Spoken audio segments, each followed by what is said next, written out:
Welcome back guys. তো আপনি কি জানেন শিপইয়ার্ডের এই জায়গায় একটি মানুষের মাথা কাটা ছবি আঁকা আছে? আচ্ছা, আপনি কি এটা জানেন ফ্রি ফায়ারে এমন একটা গ্লুয়াল আছে যে গ্লুয়ালে অ্যাট্রিবিউট আছে, কিন্তু সেই গ্লুয়ালটা কোনটা? আচ্ছা, আপনি কি এটা জানা আছে ফ্রি ফায়ারের হ্যাকারের সাথে ফ্রি ফায়ারের উপম ক্যারেক্টারের একটা জাত শত্রুতা আছে, কিন্তু সেটা কেন?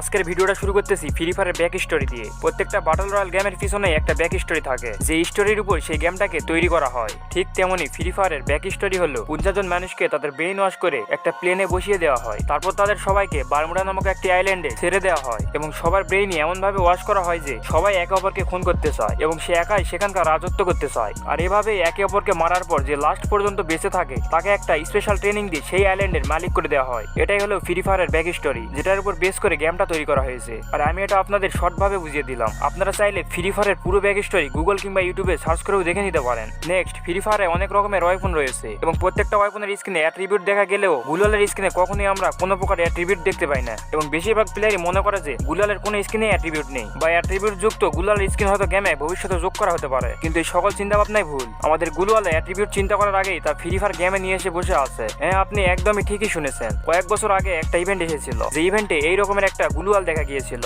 এবং সেই গুলুয়ালটি অ্যাট্রিবিউটের সাথে গেমে নিয়ে আসা হয়েছিল। আর এটাই সর্বপ্রথম কোনো গুলুয়ালের স্কিন যেটাতে অ্যাট্রিবিউট রয়েছে এবং এই গুলুয়াল খুব অল্প সংখ্যক প্লেয়ারের কাছেই রয়েছে, যার কারণে এখনো বেশিরভাগ প্লেয়ারই এই গুলুয়ালটির ব্যাপারে কিছুই জানে না। আচ্ছা, আপনি এই গুলুয়ালটি আগে দেখেছিলেন নাকি আজই প্রথম দেখলেন তা কমেন্টে জানিয়ে দিন। নেক্সট, অ্যালপাইন ম্যাপের প্রত্যেকটা ঘরের উপর এবং বারান্দায় উঠতে পারলেও এই ঘরের বারান্দায় কখনো আপনি দাঁড়াতে পারবেন না, দাঁড়ানোর আগে আপনি নিচে পড়ে যাবেন। চলুন সেটা দেখে আসি।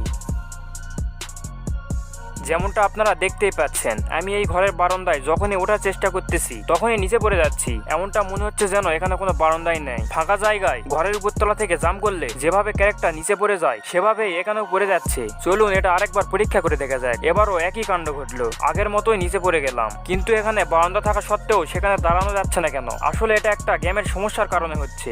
যেমনটা আমরা জানি ম্যাপে যতগুলো ঘর থাকে সেই সকল ঘরের জন্যই আলাদা আলাদা কোড বসাতে হয় গেমে, এবং এই কোডগুলো বসিয়ে থাকে ফ্রি ফায়ারের ডেভেলপাররা। আর এই কোড বসানোর সময় কোন একটা কোডের মিস্টেকের কারণেই এই সমস্যাটি হয়েছে এই ঘরটিতে। এছাড়াও আগের একটা ভিডিওতে আপনাদের ডক নামক স্থানের একটি বাক্স সম্পর্কে বলেছিলাম, যেটাতে কোনো প্রকার হ্যাক ছাড়াই ঢোকা এবং বের হওয়া যায়। নেক্সট, ভিডিওর শুরুতে বলেছিলাম উকুম ক্যারেক্টারের সাথে হ্যাকারদের একটা জাত শত্রুতা আছে, কিন্তু সেটা কিভাবে চলুন জেনে নিই। আপনি ধরেন কোন একটা ম্যাচে গেছেন এবং সেখানে হ্যাকার পড়েছে, তখন যদি আপনার কাছে উকুম ক্যারেক্টারটি থাকে তখন সেটাকে যদি অন করে দেন তাহলে দেখবেন হ্যাকার সবাইকে মারতে পারলেও আপনাকে মারতে পারতেছে না। আপনার ক্যারেক্টার যতক্ষণ ঘাস হয়ে থাকবে ততক্ষণ হ্যাকার যতই চেষ্টা করুক সে কিছুতেই আপনাকে মারতে পারবে না। এভাবে আপনিও হুকুম ক্যারেক্টারের সাহায্য নিয়ে হ্যাকারকে কিছু সময়ের জন্য আপনার পিছন পিছন ঘুরাতে পারেন। আচ্ছা, আপনারা কে কে হুকুম ক্যারেক্টারের এই গোপন স্কিল সম্পর্কে জানতেন তা কমেন্ট বক্সে জানিয়ে দিন।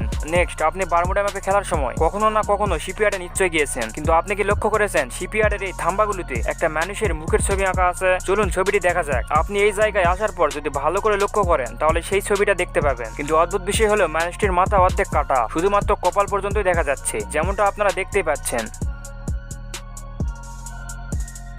আবার যদি সামনেরটাতে যান তাহলেও একই ছবি দেখতে পাবেন। যদি ভিডিওতে ভালো বুঝতে না পারেন তাহলে গেমে গিয়ে চেক করতে পারেন, তাহলে খুব ভালোভাবে বুঝতে পারবেন। আর শিপইয়ার্ডে এইরকম সিঁড়িযুক্ত যে কয়টা থাম্বা আছে প্রত্যেকটাতেই ছবিটা দেখতে পাবেন। বিশ্বাস না হলে গেমে গিয়ে চেক করতে পারেন। এখন আসা যাক প্রশ্ন উত্তর পর্বে। আগের ভিডিওতে প্রশ্ন করা হয়েছিল ফ্রি ফায়ার গেমটি সর্বপ্রথম কখন হ্যাক করা হয়, আর আপনারা সেখানে অনেকেই সঠিক উত্তর দিয়েছেন, আর সঠিক উত্তর দেওয়ারই কথা, কারণ আগের একটা ভিডিওতে আমি তা বলেই দিয়েছি যে ফ্রি ফায়ার সর্বপ্রথম 2017 সালের অক্টোবর মাসে হ্যাক করা হয়। গেমটি লঞ্চ করা হয় সেপ্টেম্বর মাসে 2017 সালে। তার এক মাস পরই অক্টোবর 2017 সালে গেমটি হ্যাক করে ফেলে একজন ইউটিউবার। তো যাই হোক, আজকের ভিডিওর প্রশ্নটি হলো ফ্রি ফায়ারে কোন স্থানে গুলাল মাত্র এক ঘুষিতে ভেঙে ফেলা যায়? উত্তরটি আপনার জানা থাকলে কমেন্টে লিখে ফেলুন, আর উত্তরটি অবশ্যই পরের ভিডিওতে বলে দেওয়া হবে। এবং আপনি যদি এই পর্যন্ত ভিডিওটি দেখে থাকেন তাহলে কমেন্টে লিখে ফেলুন NXT, এই 3টি অক্ষর লিখে দেন, তাহলে আমি খুব সহজে বুঝে যাবো যে আপনি ভিডিওটি শেষ পর্যন্ত দেখেছেন।